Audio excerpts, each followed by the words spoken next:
গলে যাওয়া এই তরল প্লাস্টিক চলে যায় আরেকটি বিশেষ মেশিনে। এখানে প্রয়োজন অনুযায়ী বিভিন্ন ধরনের রং মিশিয়ে দেওয়া হয় যেন পরবর্তী সময়ে তৈরি হওয়া পণ্যগুলো আকর্ষণীয় হয়। রং মেশানোর পর প্লাস্টিককে ঠান্ডা করে আবার শক্ত আকারে পরিণত করা হয়। শক্ত হয়ে যাওয়া প্লাস্টিক আবার ফিট করা হয় ক্রাশিং মেশিনে। এখানে সেগুলোকে গুঁড়ো গুঁড়ো ছোট ছোট টুকরোতে পরিণত করা হয়।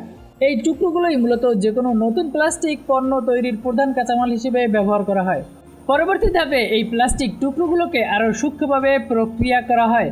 মাইক্রো প্লাস্টিক টুকরোগুলোকে এমনভাবে ভাঙা হয় যে এগুলো একদম আটার মতো গুঁড়ো গুঁড়ো আকার ধারণ করে।